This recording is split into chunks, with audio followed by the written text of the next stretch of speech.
kalian semua? Ibu harap kalian baik-baik aja ya. Ucapkan selamat, kalian sudah naik ke kelas 9. Tetap semangat dan salam sehat.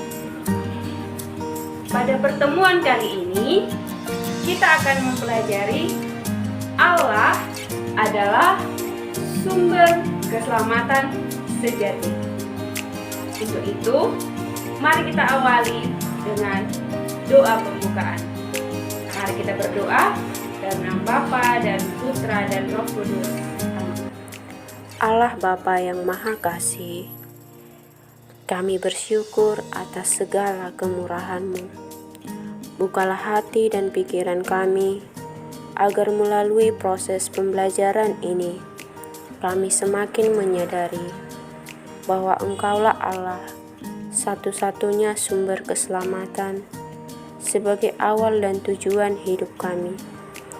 Dengan perantaraan Kristus, Tuhan dan Juru Selamat kami. Amin. Dalam nama Bapa dan Putra dan Roh Kudus. Amin. Adapun tujuan kita dalam mempelajari materi pertama di kelas 11 ini, yaitu 1. Menjelaskan bahwa manusia membutuhkan Allah. Yang kedua, merumuskan pandangan tentang sumber-sumber keselamatan yang keliru dalam masyarakat.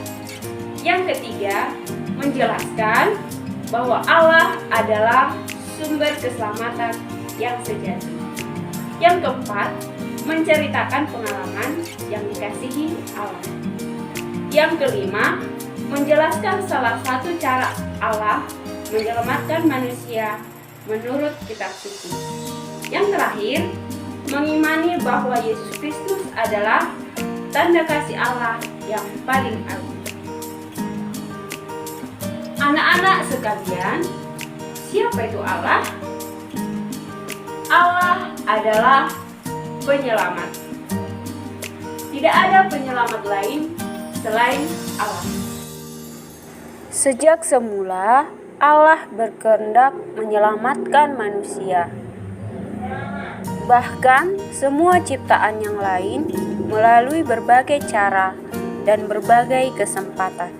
Namun, dalam kenyataan hidup sehari-hari yang kita jumpai, banyak orang pada zaman sekarang ini hidupnya semakin menjauh dari kehendak Allah, bahkan beranggapan hidup dapat dijalani tanpa Allah.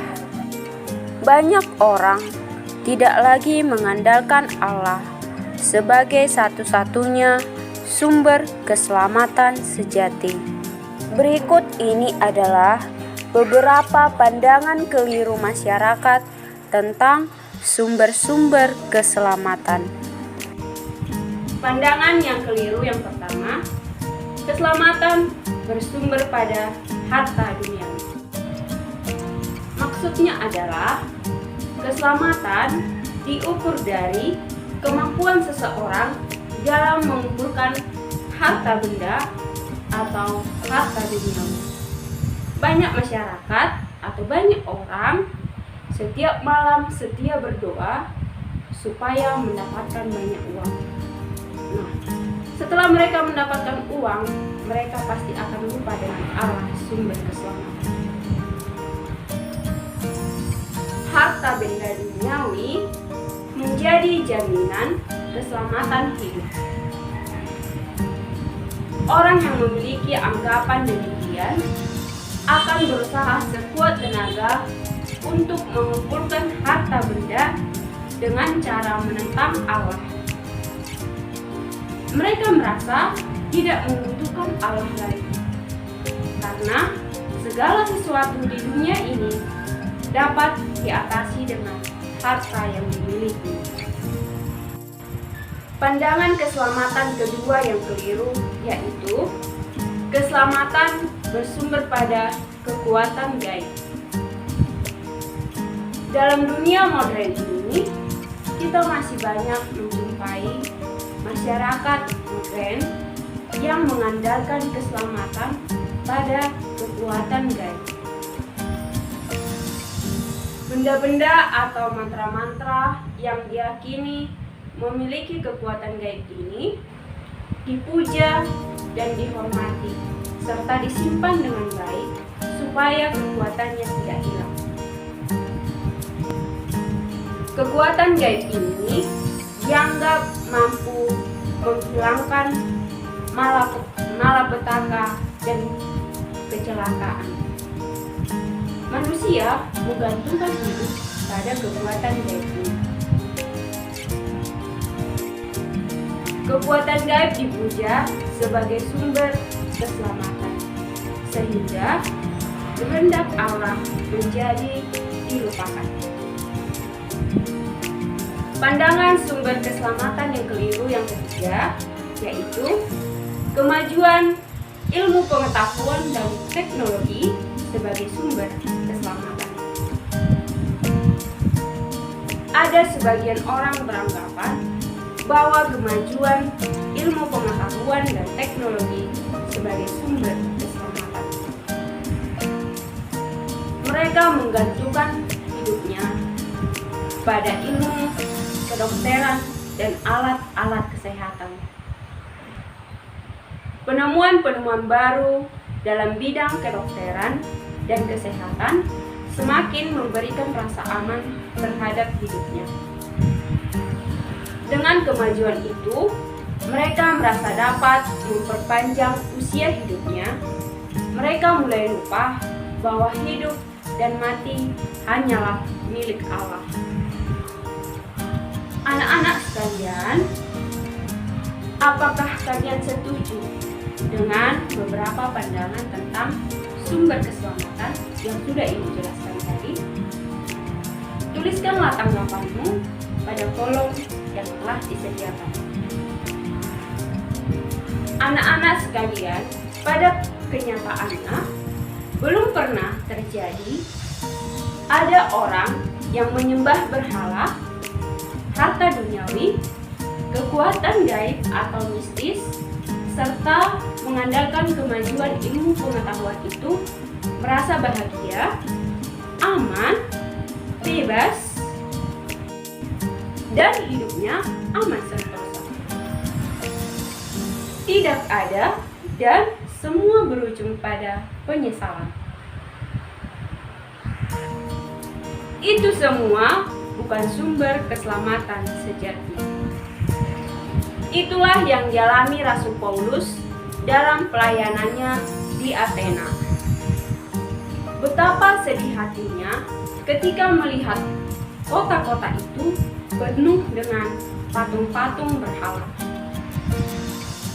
Rasul Paulus terdorong hatinya untuk mewartakan keselamatan sejati dengan cara berpikir, dengan bertukar pikiran dengan orang-orang Yunani, yaitu mereka yang mengenal dan takut akan Allah.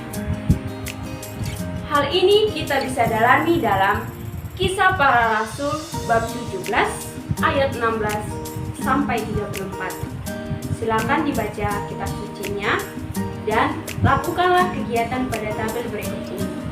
Pertama, baca dulu Kisah Para Rasul bab 17 ayat 16 sampai 34. Lalu bandingkanlah pandangan Paulus terhadap sumber keselamatan sejati dengan pandangan orang-orang Athena tentang sumber keselamatan sejati.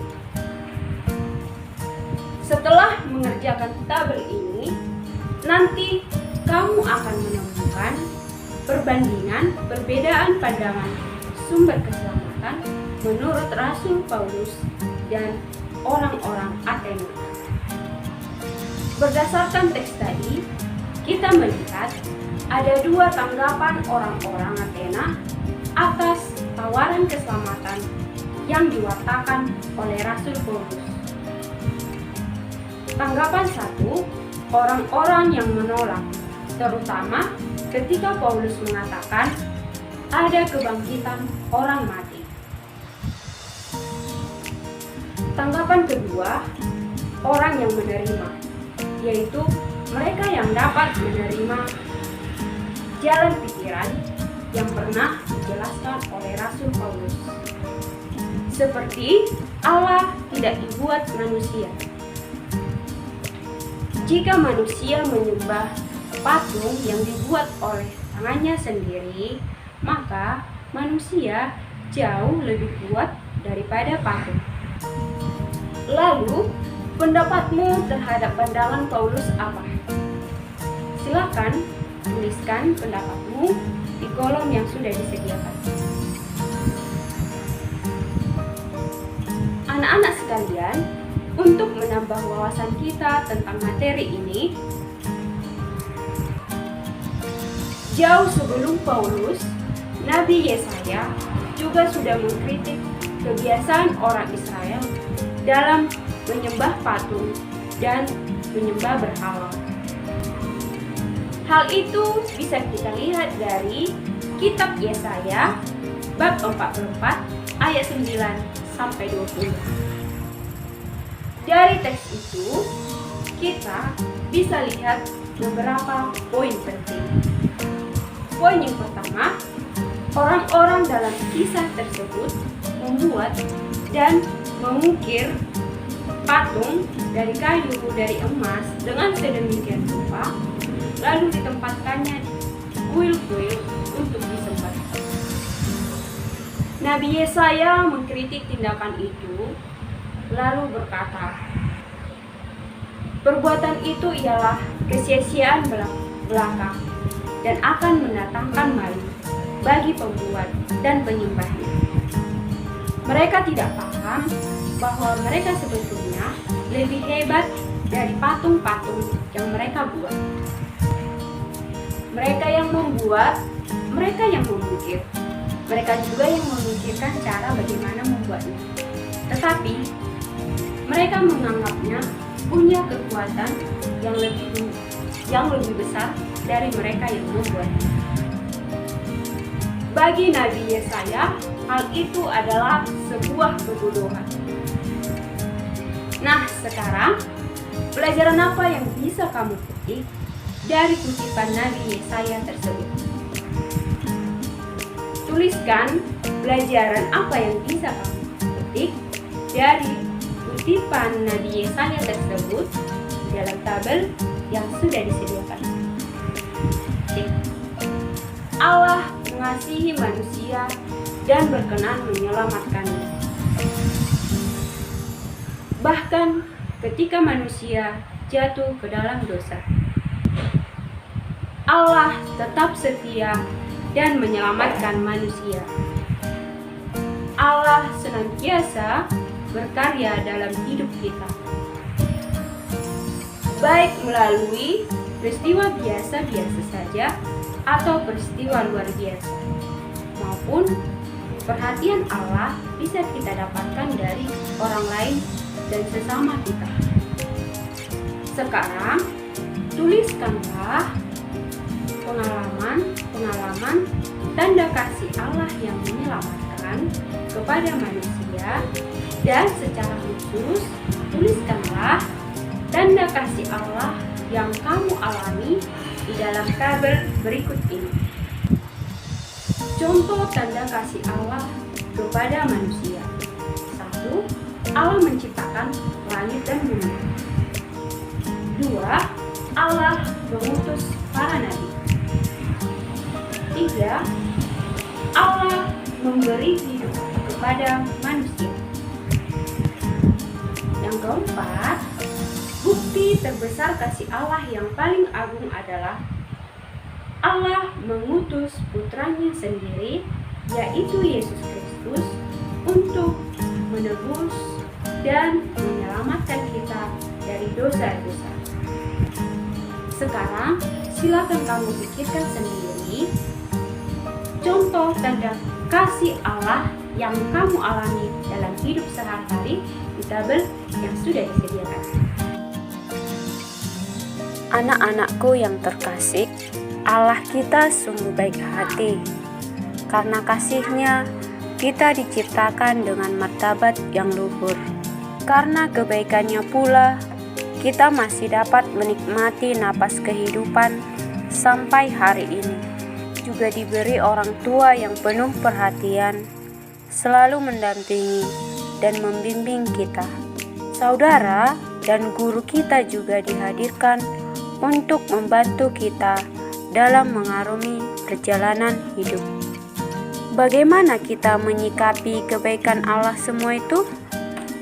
Sudahkah kita menyerahkan hidup kita kepada kehendak Allah?